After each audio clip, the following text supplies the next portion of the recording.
Assalamualaikum warahmatullahi wabarakatuh. Apa kabar anak-anakku semuanya? Kelas 5, untuk kelas 5A, 5B, dan 5C hari ini bertemu dengan Miss Mita dari kelas 5A.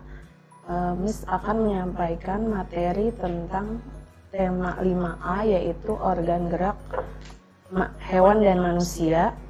Untuk pembelajaran pertama kita akan mempelajari tentang organ gerak hewan.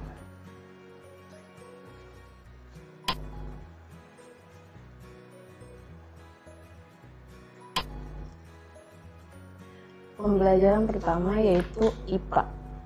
Apa itu anggota tubuh manusia? Mungkin kalian semua udah tahu apa itu anggota tubuh manusia.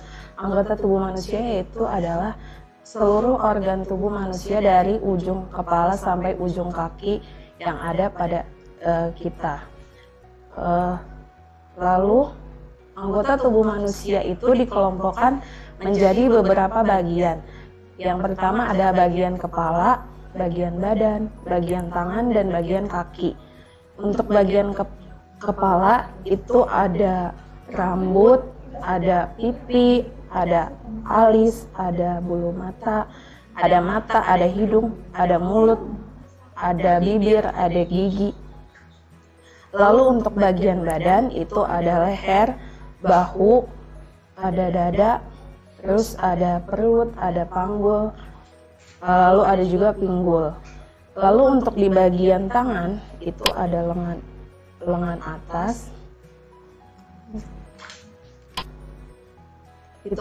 atas, terus ada siku, ada lengan bawah, pergelangan tangan, lalu ada telapak tangan. Telapak tangan itu ada jari-jari, ada ibu jari, ada jari telunjuk, terus ada jari tengah, jari manis, dan jari kelingking.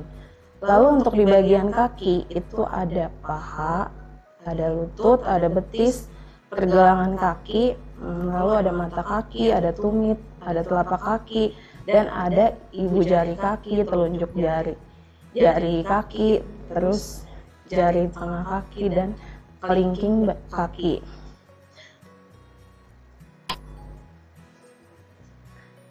Lalu sekarang kita masuk ke susunan rangka. Jadi rangka itu adalah susunan dari tulang-tulang.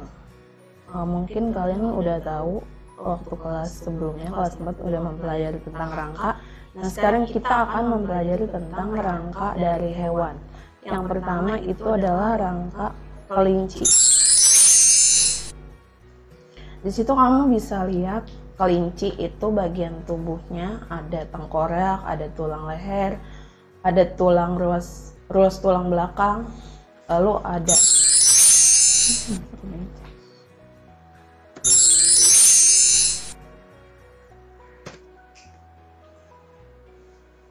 berarti di belakang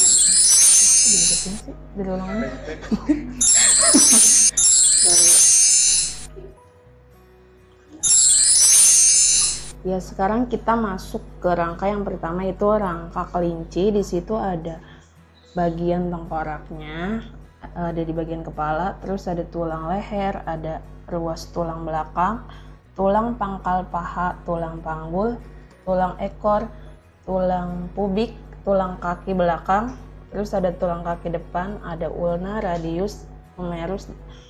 Nah, kelinci itu dia bergerak dengan cara melompat-lompat. Nah, kenapa tungkainya ini lebih besar dari yang depan, tungkai belakangnya? Karena itu untuk memberi tumpuan ketika kelinci melompat dan berjalan. Kalau untuk bagian depan dia lebih pendek karena untuk memberikan tumpuan ketika ia mendarat atau untuk menggali tanah.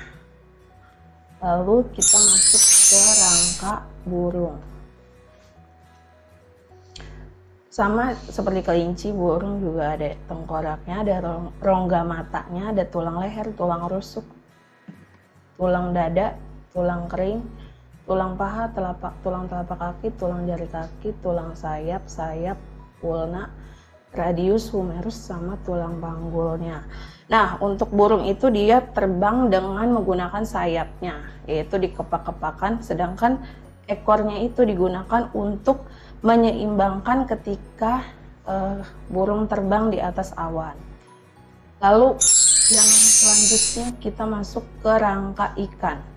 Rangka ikan itu ada tengkorak, ada rongga mata, ada tulang belakang, sirip punggung, terus ada sirip ekor, sirip belakang, sirip perut, ada tulang rusuk, ada sirip dada, dan insangnya atau rongga insangnya. Nah, kalau untuk ikan, dia itu bergerak dengan cara meliuk-liukan badannya ketika di dalam air. Nah, untuk siripnya itu yang membantu untuk mengatur gerakannya ketika di dalam air atau untuk membantu ikan berhenti. Jadi gunanya sirip punggung, belakang, ekor, dan perutnya itu adalah untuk membantu ikan bergerak di dalam air. Selanjutnya kita masuk ke rangka kadal. Kadal itu ada tengkorak, humerus, tulang belikat, tulang belakang, tulang panggul, terus ada tulang paha, tulang telapak kaki, tulang ruas jari, tulang betis, tulang rusuk, ulna, tulang jari, sama radius. Nah, untuk kadal itu dia bergeraknya dengan cara merayap, yaitu dengan kakinya yang ada 4 itu, dan itu memudahkannya juga untuk berjalan di permukaan air atau di daratan. Lalu, tahukah kamu apa yang membedakan anggota gerak dari kelinci, burung, ikan, dan kadal yang tadi sudah kamu lihat? Kamu juga pasti bisa tahu apa yang membedakannya. Kalau misalnya kelinci bergerak dengan menggunakan kaki, lalu kalau burung dengan menggunakan sayap, lalu kalau ikan dengan menggunakan ekor, dan kadal dengan menggunakan kaki. Sampai sini mengerti? Next kita masuk ke pembelajaran kedua. Ini masih tentang IPA. Tapi ini adalah kita masuk ke hewan vertebrata sama hewan invertebrata. Nah, makhluk hidup kan memerlukan gerakan untuk berpindah tempat. Misalnya kayak hewan-hewan tadi. Hewan di darat itu menggunakan kakinya untuk bergerak. Kalau misalnya hewan di air, dia menggunakan dia bergerak dengan cara berenang. Lalu untuk hewan yang hidup di udara, dia bergerak dengan cara terbang. Nah, sekarang kita masuk ke hewan vertebrata. Hewan vertebrata adalah hewan yang bertulang belakang. Jadi dia memiliki rangka dalam atau endoskeleton yang berfungsi untuk menopang berat badannya. Nah, kalau misalnya hewan invertebrata itu adalah kebalikannya. Jadi dia hewan yang tidak bertulang belakang. Jadi dia itu tidak mempunyai endoskeleton dan dia tidak mempunyai dinding sel. Nah, kedua hewan ini dibedakan dari jenis organnya, jenis organ geraknya, terus juga dari proses geraknya, sama dari ada enggaknya organ geraknya. Itu yang membedakannya. Nah, di sini nanti kita lihat contohnya. Di situ ada contoh hewan vertebratanya. Yang pertama ada dari kelompok Pisces atau contohnya itu ikan. Terus kalau misalnya dari aves ada burung. Terus kalau dari reptil yaitu ada ular. Terus dari amfibi itu ada katak. Dan terakhir itu ada mamalia, yaitu contohnya adalah orangutan. Nah, kalau yang hewan invertebrata itu contohnya yang tadi itu hewan yang tidak bertulang belakang atau bertulang lunak, dia itu contohnya seperti Annelida, yaitu cacing. Terus ada kelompok moluska, yaitu siput. Terus ada Cnidaria, yaitu ubur-ubur. Dan terakhir itu arthropoda, yaitu contohnya kayak kupu-kupu ataupun serangga itu. Nah, sekarang kita masuk ke pelajaran bahasa Indonesia. Nah, bahasa Indonesia itu sekarang kita belajar tentang ide pokok. Mungkin waktu kelas 4 juga kalian sudah belajar tentang ide pokok.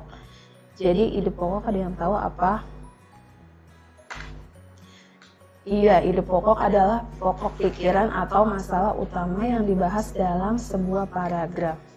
Itu yang dimaksud dengan ide pokok.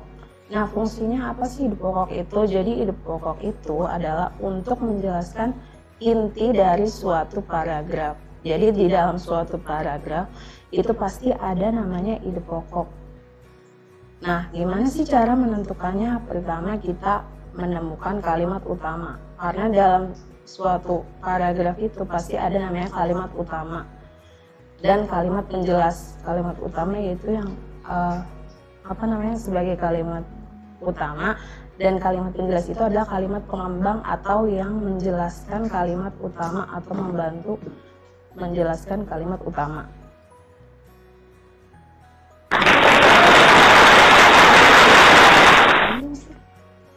Ya. Ya, untuk yang tadi sudah Miss jelaskan, itu kalian bisa kerjakan di halaman 15 dan 16. Itu di situ ada soal beberapa.